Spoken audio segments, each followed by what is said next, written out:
स्वागत है दोस्तों स्टडी फॉर यूपीएससी में। हम लोग फाइनेंशियल मार्केट इकोनॉमी में पढ़ रहे थे और आज इसका ये लास्ट लेक्चर है। इस तरह हम लोग टोटल 4 लेसन पढ़ लेंगे और वो भी बहुत डिटेल में। आज देखिए 13 लेक्चर पे हम लोग हैं, 30 लेक्चर पे है, ठीक है ना।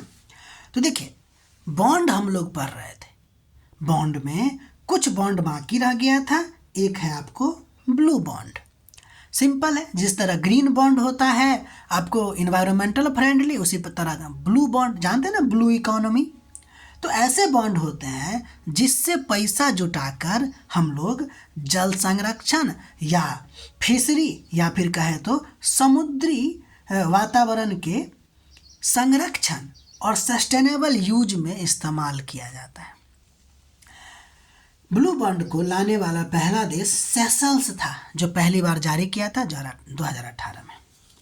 अगला नंबर है इन्फ्लेशन इंडेक्सेज बॉन्ड। बहुत VBI है, ये आपको यूपीएससी पीटी में पूछ चुका है। ऐसा बॉन्ड होता है जिसमें प्रिंसिपल और इंटरेस्ट को इन्फ्लेशन, खासकर भारत में CPI से जोड़ा जाता है। यानी ऐसा होता है बॉन्ड जिसमें प्रिंसिपल इंटरेस्ट को इन्फ्लेशन इंडेक्स से जोड़ दिया जाता है। इसका उद्देश्य क्या होता है कि निवेशक को ना मुद्रास्फीति से सुरक्षा दिलाना, यानी कि इन्फ्लेशन इंडेक्स बॉन्ड जो होता है वो निवेशक को मुद्रास्फीति से सुरक्षा देने के लिए लाया जाता है और यह एक निश्चित रियल रेट ऑफ इंटरेस्ट देने वाला बॉन्ड होता है। एक शब्द में अगर आपको बताना हो कि इन्फ्लेशन इंडेक्सेज बॉन्ड क्या होता है, तो एक निश्चित रियल रेट ऑफ इंटरेस्ट देने वाला बॉन्ड को बोलते हैं क्या, इन्फ्लेशन इंडेक्सेज बॉन्ड। ये रियल रेट क्या है, कुछ इसी तरह का है जैसे नॉमिनल और रियल नहीं होता है, उसी प्रकार का कि नॉमिनल रेट ऑफ इंटरेस्ट में से इन्फ्लेशन रेट को घटा देंगे। इन्फ्लेशन तो हर समय विद्यमान होता है ना, तो जो नॉमिनल है उसमें से इन्फ्लेशन रेट को घटा देने के बाद जो ब्याज दर आता है उसी को रियल रेट ऑफ इंटरेस्ट कहते हैं। ठीक है, समझ में आ रही बात। जैसे मान लीजिए कि अगर इन्फ्लेशन का जो रेट है वह 10% है, ठीक, और ये जो रियल रेट होगा वो मान लेते हैं 1.5% है, और तो नॉमिनल क्या बनेगा, नॉमिनल क्या बनेगा, तो 11.5%, ठीक है। तो रियल रेट ऑफ इंटरेस्ट में देने वाला बॉन्ड का क्या मतलब, क्या किया जाता है कि जब भी आपको इस पे ब्याज देना होता है तो नॉमिनल में से इन्फ्लेशन को घटा के दिया जाता है, जिससे आपको 1.5 जो निकलेगा वो क्या निकलेगा, रियल रेट ऑफ इंटरेस्ट निकलेगा। ठीक है ना। उदाहरण से भी समझ सकते हैं। जैसे मान लीजिए कि आपने प्रिंसिपल जमा किया 1000, रियल रेट ऑफ इंटरेस्ट क्या है 2% और इन्फ्लेशन रेट क्या है 5%। तो जैसे लगेगा कि आपको जब दिया जा रहा है ना तो 7% दिया जा रहा है, कहेगा हम इस पे ना, आपको किसी नॉर्मल बॉन्ड में कहेगा कि हम आपको 7% दे रहे हैं क्या, इंटरेस्ट रेट, लेकिन क्या उसने इन्फ्लेशन को समायोजित किया, क्या नहीं किया। आप जो एक्चुअली में प्रॉफिट कमा रहे होंगे, कि मान लीजिए कि अगर 7% दे रहा है और का इन्फ्लेशन अगर आपको 3% रहा तो आप एक्चुअली में कितना कमाए, 4% ना। लेकिन इन्फ्लेशन इंडेक्सेज जो बॉन्ड होता है वो क्या करता है, रियल रेट ऑफ इंटरेस्ट पे देता है लोन, मतलब ब्याज देता है। जैसे एग्जांपल के लिए समझिए कि जब आपने 1000 का प्रिंसिपल जमा किया तो 1 वर्ष में वो प्रिंसिपल चूंकि इन्फ्लेशन के कारण कितना हो जाएगा, 1050 हो जाएगा। अब 1000 पे आपको नहीं देगा इंटरेस्ट, ये देगा 1050 पे, तो 21 रुपया का इंटरेस्ट जोड़ के, यानी कि टोटल 1 साल के बाद आपको अमाउंट कितना देगा, 1071 रुपया। समझ में आ रही बात। तो यही होता है, बहुत इंपॉर्टेंट है दोस्त, इसको समझने का कोशिश कीजिएगा। अगर नहीं हमसे समझ में आ रहा तो कहीं और एग्जाम्पल देखिए, कहीं और वीडियो देखिए, लेकिन समझिए हम लोग का मेन मोटिव क्या है, एग्ज़ाम निकले। ठीक, मिलते हैं, मतलब अभी आगे पढ़ते हैं, अभी कुछ और भी है। जैसे अब अगला नंबर, ये चैप्टर खत्म ही होने वाला है लेकिन कुछ चीज़ अभी बाकी था। जैसे डिपॉजिटरी क्या होता है, ये टर्म अगर आपके सामने आएगा तो क्या होता है, तो एक संस्था होती है। डिपॉजिटरी क्या होती है, संस्था होती है जो हमारे सिक्योरिटी को क्या करता है, इलेक्ट्रॉनिक या डीमेट फॉर्म में सुरक्षित रखता है, उसके ट्रांसफर, सेटलमेंट, ऑनरशिप रिकॉर्ड इत्यादि संभालता है। मान लीजिए बैंक तो है, बैंक क्या करता है, वो हमारे पैसा को जैसे रखता है, उसी तरह डिपॉजिटरी जो होता है वो हमारे सिक्योरिटी को रखता है। समझ गए? बैंक के जैसा है लेकिन बैंक नहीं है। क्यों? क्योंकि बैंक पैसा रखता है, ये आपको इन्वेस्ट नहीं करता है, ये बस सिक्योरिटी को रखता है। बैंक इन्वेस्ट तो करता है ना। सिक्योरिटी मतलब शेयर, बॉन्ड, डिवेंचर, ETF इत्यादि को इलेक्ट्रॉनिक या डेबिट फॉर्म में रखता है, डीमेट फॉर्म में रखता है। उम्मीद है समझ गए होंगे। भारत में 2 प्रकार का डिपॉजिटरी है, एक है NSDL और एक आपको NSDL और एक है CDSL। देखिए, नेशनल सिक्योरिटी डिपॉजिटरी लिमिटेड बोलते हैं इसको, और ये जो होता है आपको सेंट्रल डिपॉजिटरी सर्विस लिमिटेड। बस इसका नाम याद रखिएगा और कुछ नहीं। इसको जो रेगुलेट करता है डिपॉजिटरी को, उसको करता है सेबी। हम लोग जानते हैं सेबी क्या होता है, security and exchange board of India होता है। अभी जो कुछ देर पहले हम लोगों ने डीमेट वर्ड पढ़ा था, उसका क्या मतलब होता है? इसका सिंपल मतलब है कि आपके पास फिजिकल बॉन्ड का मतलब सर्टिफिकेट था ना, उसको इलेक्ट्रॉनिक में बदल दीजिए। ये जो नोट है हम आपको दे रहे हैं, इसका PDF बना लीजिए। इलेक्ट्रॉनिक फॉर्म जो हो जाएगा वो क्या कहलाएगा, मतलब डीमेट कहलाएगा। यानी कि कागज के शेयर को डिजिटल सिक्योरिटी में बदल दीजिए, डीमेट कहलाएगा। उम्मीद है समझ गए होंगे। अब कुछ और भी टर्म सामने आता है जिसमें आपको स्पेकुलेशन, आर्बिट्रेट, हेजिंग जैसे वर्ड आपको देखने को मिलेगा। बहुत सिंपल शब्दों में देखते हैं। स्पेकुलेशन का मतलब सट्टा होता है। ध्यान दीजिएगा, ये गैमलिंग नहीं होता है, ये कानूनी होता है। गैमलिंग जो होता है ना वो अलग होता है और ये अलग है। स्पेकुलेशन मतलब सट्टा होता है कि भविष्य में प्राइस चेंज से प्रॉफिट कमाने के लिए हाई रिस्क ट्रेडिंग करना क्या कहलाता है, स्पेकुलेशन कहलाता है। देखिए क्या है कि ये ना व्यक्ति होगा, स्पेकुलेशन क्या होगा, जो सट्टा लगाने वाला व्यक्ति होगा ना, वो सोचेगा किसी भी शेयर के बारे में कि ये जो शेयर है ना वो भविष्य में अभी 100 मिलता है ना 400 होगा। ये जो सोचने वाला व्यक्ति होता है वो सट्टा कर रहा होता है, तो उसको स्पेकुलेशन कहते हैं। हाई रिस्क ट्रेडिंग करता रहता है। ठीक है, उम्मीद है समझ गए होंगे। स्पेकुलेशन क्या होता है, तो भविष्य में प्राइस चेंज से प्रॉफिट कमाने के लिए हाई रिस्क ट्रेडिंग करना स्पेकुलेशन कहलाता है, और इसको करने वाला स्पेकुलेटर कहलाता है, जिसको सट्टाधारी कहते हैं ना। स्पेकुलेशन का फोकस क्या होता है, शॉर्ट टर्म प्राइस मूवमेंट पे, न कि एसेट के लॉन्ग टर्म वैल्यू से वैल्यू कमाना। यानी कि लॉन्ग टर्म की लॉन्ग टर्म वैल्यू पर होता है, इस पे नहीं होता। लगभग ये क्या कहें तो शॉर्ट टर्म पे इसका ध्यान रहता है कि तुरंत बढ़ेगा, इसको बेचेंगे और पैसा कमा लेंगे। लॉन्ग टर्म में एसेट का वैल्यू बढ़ेगा ना, वो उस पर ध्यान नहीं रखता है, लॉन्ग टर्म में नहीं ध्यान रखता। शॉर्ट टर्म में इसका वैल्यू बढ़ा, बेचा, निकला, वो होता है आपको स्पेकुलेटर। स्पेकुलेशन का इफेक्ट ये पड़ता है कि इससे लिक्विडिटी बढ़ती है, एक्सेस वोलाटाइल भी आ सकती है। ठीक है ना, ध्यान दीजिएगा, हमने आपको ये बताने का कोशिश किया है speculation is not a gambling. अब देखिए, जो लोग बाजार में मूल्य के उतार चढ़ाव से लाभ कमा, अब मूल्य बाजार में तो मूल्य उतार चढ़ाव होगा ना, कम होगा ज़्यादा होगा, अब लोग इसमें भी फायदा ढूंढ लेते हैं।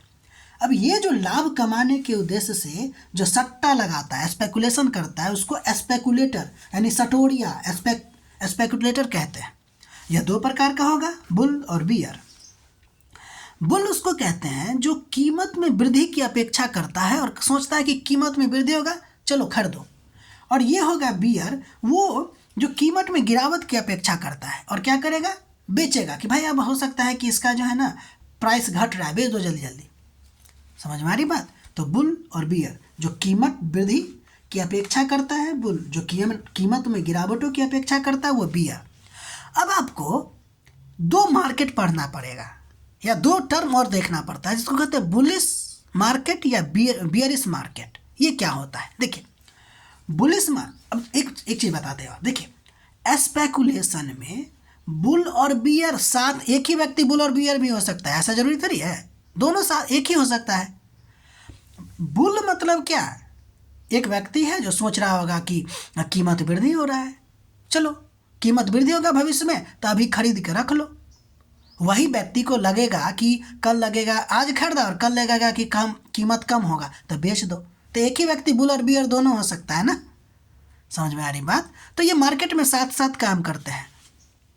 तो अगर कभी बुल बियर पे भारी पड़ जाए और कभी बियर बुल पे भारी पड़ जाए तो क्या होगा? यही स्थिति होता है बुलिश और बियर मार्केट का, बियरिश मार्केट का। वह स्थिति जब बाजार में कीमतें लगातार भारी बढ़ रही है तो बुल जो है बियर पे ज़्यादा भारी पड़ गया तो कीमत लगातार बढ़ जाएगा। लेकिन वही अगर बियर ज़्यादा भारी पड़ जाएगा बुल पे तो क्या होगा? कीमतें लगातार गिरती रहेगी। तो ये मार्केट है और ये बुल और बियर जो है वो क्या है? लोग हैं। बुलिश और बियरिश मार्केट। उम्मीद है बहुत ही सिंपल लहजा में आप समझ गए होंगे। ठीक, हम लोग आगे बढ़ते हैं। अब अगला नंबर देखते हैं, आर्बिट्रेट। चूँकि चैप्टर आज पूरी तरह से ख़त्म करना था इसलिए थोड़ा सा लॉन्ग वीडियो होगा, माफ़ कीजिएगा इसके लिए। अब आगे बढ़ते हैं, आर्बिट्रेट। देखिए आर्बिट्रेट क्या है? ये भी एक प्रक्रिया है जिसमें एक मार्केट में वो ना दो मार्केट पे नज़र रखेगा और देखेगा कि एक मार्केट में इस एसेट का प्राइस ज़्यादा है और इस मार्केट में कम है, तो जिसमें कम होगा उससे खरीद के बरका, मतलब जिसमें ज़्यादा होगा उसमें बेच देगा। बस इसी को आर्बिट्रेट कहते हैं। मतलब कम दाम वाले मार्केट से खरीद के ज़्यादा दाम वाले मार्केट पे बेच देना, रिस्क फ्री प्रॉफिट कमाता है ये। इसी को क्या बोलते हैं? आर्बिट्रेट। वह प्रक्रिया जिसमें एक ही एसेट को अलग अलग मार्केट में अलग अलग कीमत पर खरीद बेचकर रिस्क फ्री प्रॉफिट कमाना है। रिस्क फ्री, ध्यान दीजिएगा, हम इस बात पे बार बार क्यों बोल रहे हैं रिस्क फ्री, कि इससे पहले जो स्पेकुलेटर पढ़े थे ना वो आपको रिस्क बियरिश मतलब बियरिश होता है, उसमें ना रिस्क बियर करता है, उसको नफ़ा नुकसान हो सकता है। इसमें ऐसा कुछ नहीं है, रिस्क फ्री प्रॉफिट कमाने का कोशिश करता है, उसको आर्बिट्रेट कहते हैं। ठीक है। अब देखिए मान लीजिए एग्जाम्पल आपको दिए हैं, मार्केट ए 60,000 कीमत है गोल्ड का, मार्केट बी 60,500 है, ए से खरीद के बी में बेच देगा, 500 का रिस्क प्रॉफिट हो गया, रिस्क फ्री प्रॉफिट हो गया। यानी कीमत अंतरों से लाभ उठाना क्या कहलाता है? आर्बिट्रेट कहलाता है। उम्मीद है समझ गए होंगे। मार्केट में इसकी भूमिका ये होता है कि प्राइस डिफरेंसेज को ख़त्म करता है, मार्केट की एफिशिएंसी को बढ़ाता है, लिक्विडिटी इंप्रूव करता है। ध्यान रहे जो आपको हम बताए हैं, आर्बिट्रेट रिस्क फ्री प्रॉफिट है, जबकि स्पेकुलेशन जो है रिस्क बियरिंग प्रॉफिट होता है। इस पर रिस्क तो रहता है ना। अगला नंबर देखते हैं, एक और है इंटरेस्ट रेट आर्बिट्रेट। देखिए इंटरेस्ट रेट आर्बिट्रेट कुछ नहीं है, भारत और अमेरिका का एग्जाम्पल लीजिए कि अमेरिका में अगर इंटरेस्ट रेट कम है और मार्केट में इंटरेस्ट रेट ज़्यादा है तो इन्वेस्टर क्या करेगा? वहाँ से पैसा उठाएगा, कहाँ से? यूएसए से, और भारत में इन्वेस्ट कर देगा। तो उस इंटरेस्ट रेट में जो डिफरेंस आएगी उससे वो पैसा कमाएगा। यानी वह रणनीति जिसमें अलग अलग देशों या मार्केट की इंटरेस्ट रेट के अंतर का लाभ उठा के प्रॉफिट कमाता है उसको इंटरेस्ट रेट आर्बिट्रेट कहते हैं। आमतौर पर बोरोइंग कम ब्याज पर और इन्वेस्ट ज़्यादा ब्याज पे। वही बात है ना। देखिए कंट्री है यूएसए है, इंटरेस्ट रेट मान लीजिए वहाँ 2% है, और कंट्री भी इंडिया जहाँ पे इंटरेस्ट रेट 6% है, तो डिफरेंस कितना है? 4 का। तो 4 का प्रॉफिट कमाया ना। ध्यान रखिएगा एक और बात, ये भी करेंसी रिस्क होता है। अभी तक एक ही पढ़े हैं आर्बिट्रेट, जिसमें इंटरेस्ट रेट जो होता है मतलब उसमें रिस्क फ्री प्रॉफिट होता है। ये आर्बिट्रेट से इंटरेस्ट रेट आर्बिट्रेट अलग होता है, दोनों को मैच नहीं कर दीजिएगा। ठीक है, दोनों अलग अलग होता है। इसमें रिस्क होता है, उसमें रिस्क नहीं होता। एक और है जिसको कहते हैं हेजिंग। ध्यान दीजिए, हेजिंग का मतलब बस इतना है कि रिस्क को कम कर देना। प्रॉफिट कमाना उद्देश्य इसका नहीं होता है, रिस्क कम कर देना होता है। ये क्या है कि फ्यूचर में किसी चीज़ का प्राइस, इंटरेस्ट रेट, एक्सचेंज बदलने से होने वाले नुकसान को बचाना। कैसे बचाया जाएगा? वो सोचेगा कि फ्यूचर में इसका दाम बढ़ सकता है, अभी ये स्टॉक करके रख लो। तो इसका काम क्या है? हैजिंग का काम प्रॉफिट कमाना है क्या? नहीं, हैजिंग का काम है रिस्क को कम करना। प्रॉफिट पे इसका ज़्यादा ध्यान नहीं होता, प्रॉफिट गया तो गया, ठीक है, प्रॉफिट कमाएगा तो कमाएगा, लेकिन रिस्क कम करना ज़्यादा नुकसान, मतलब इसका ज़्यादा मोटिव होता है हेजिंग का, ठीक है। ध्यान दीजिए, हम लोगों ने फाइनेंशियल मार्केट पूरी तरह से कंप्लीट कर लिया। देखिए, इसमें एक और भी है कि भारत का शेयर सूचकांक जो हम लोग देखते हैं वो भी था इसमें, हमने उसको बाईपास कर दिया, ठीक है। कहीं और या फिर कहे तो किसी भी प्रैक्टिस सेट में या फिर करंट अफेयर जैसे चीज़ों में जब आएगा ना तो उसको हम लोग देख लेंगे, ठीक है। अगला दिन हम लोग कुछ और जो चैप्टर होगा हम देखते हैं क्या शुरू कर सकते हैं। अगर आप लोग को हमारा प्रयास अच्छा लग रहा है तो लाइक कीजिएगा, शेयर कीजिएगा, सब्सक्राइब कीजिएगा, ठीक है। और अपना नोट बनाते रहिए। मिलते हैं अगले वीडियो में।